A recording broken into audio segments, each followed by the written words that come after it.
Assalamualaikum warahmatullahi wabarakatuh. Perkenalkan, nama saya Naila Aiza Jundana dari jurusan S1 PGSD kelas A4 semester 3. Di sini saya akan sedikit menceritakan tentang misteri makam gantung Pasanggerahan Joyodigdan.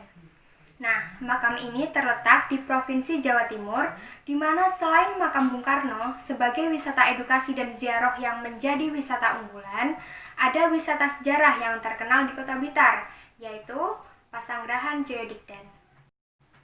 Memang tidak banyak orang yang begitu mengenal nama tersebut karena tidak ada dalam buku sejarah. Namun, Pasanggerahan Joyodigdan ini sangat terkenal di Blitar, Jawa Timur karena misteri makam gantungnya. Nah, lokasi Pasanggerahan Joyodigdan ini terletak tepat di Jalan Melati nomor 43, Kecamatan Kepanjen Kidul, Kota Blitar. Tepatnya di seberang jalan raya utama. Rumah yang disebut juga dengan Pasanggerahan Joyodigdan ini selalu dalam keadaan tertutup. Tetapi pengunjung bisa masuk jika gerbang terbuka dan langsung ke belakang menemui penjaga rumah. Pasanggerahan ini sudah tidak ditempati oleh siapapun. Hanya ada sepasang suami istri penjaga yang tinggal di dekat teras belakang rumah. Mereka pun tak segan menjelaskan tentang sejarah rumah tersebut, bahkan tak segan mengantar pengunjung ke lokasi kuburan Joyodigdan. Rumah ini dikelilingi dengan tanah yang sangat luas, bahkan Joyodigdan beserta kerabat dekatnya dimakamkan di area perkarangan rumah Joyodigdan. Dan yang lebih menarik lagi, hal tersebut sekaligus mengundang hawa mistis. Makam Joyodigdan ini disebut-sebut sebagai makam gantung. Rumah ini bisa dimasuki dari pintu belakang dengan meminta bantuan penjaga yang akan menjelaskan apapun yang ditanyakan oleh pengunjung. Perabot rumah masih kuno. Selain itu, terpasang daftar silsilah keturunan Eyang Joyodigdan. Nama yang tak asing adalah Raden Ajeng Kartini, yang merupakan menantu dari Eyang Joyodigdan. Rumah ini memiliki beberapa kamar dengan ciri yang sama, yaitu jendela yang sangat besar berukuran 1,5 x 2,5 meter. Hampir sama dengan pintu masuk yang dilalui oleh pengunjung. Nah, Eyang Joyodigdan lahir tanggal 29 Juli 1827.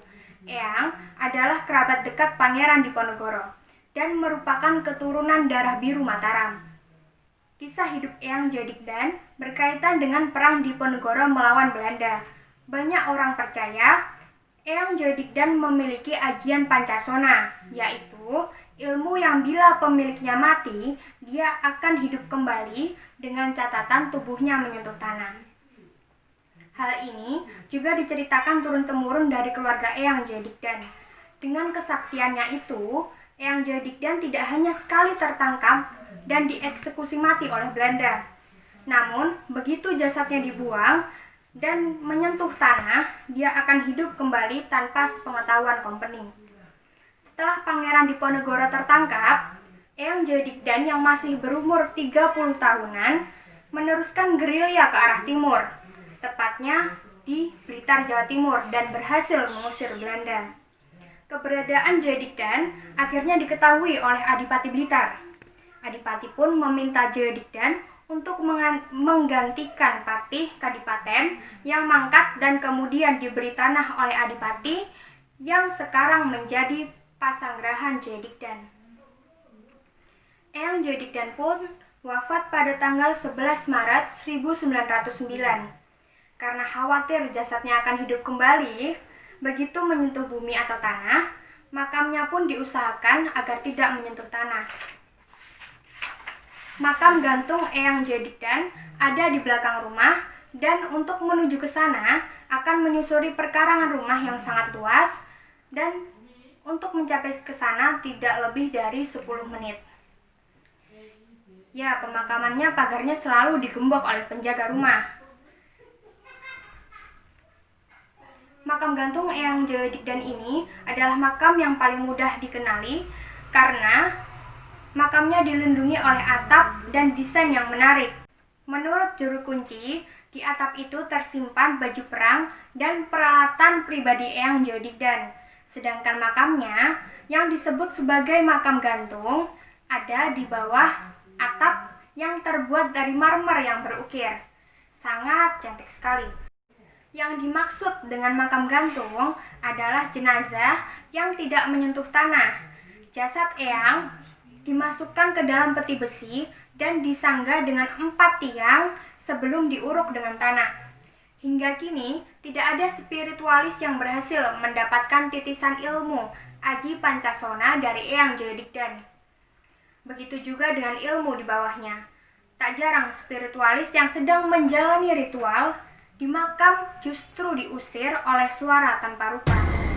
Konon, salah satu syarat belajar ilmu tersebut adalah dengan bertapa ngalong, yaitu menggantung di pohon dengan kepala di bawah selama 40 hari, 40 malam tanpa makan dan minum. Merupakan orang sakti di zamannya, konon di luar pagar masuk ke pemakaman Joyodigdan dijaga oleh 2 ekor macan jadi-jadian. Pernah juga saat salah satu pengunjung yang sempat ziarah tidak berani masuk ke halaman rumah karena melihat ular besar yang menghadang jalannya. Juru kunci juga mengatakan bahwa pernah ada kerabat yang berniat mencuri barang peninggalan Eyang Joyodigdan dan akhirnya pun menjadi gila. Selain itu, ada sebuah makam di kompleks pemakaman yang disebut dengan makam menangis karena menurut juru kunci kerap terdengar tangisan dari area makam tersebut. Untuk mengunjungi lokasi ziarah makam gantung, sebaiknya tidak berniat buruk. Karena selain makam Bung Karno, makam Eyang Joyodigdan ini juga dikeramatkan serta menjadi tempat berziarah di Blitar, Jawa Timur. Sekian informasi yang bisa saya sampaikan. Semoga bermanfaat. Wassalamualaikum warahmatullahi wabarakatuh.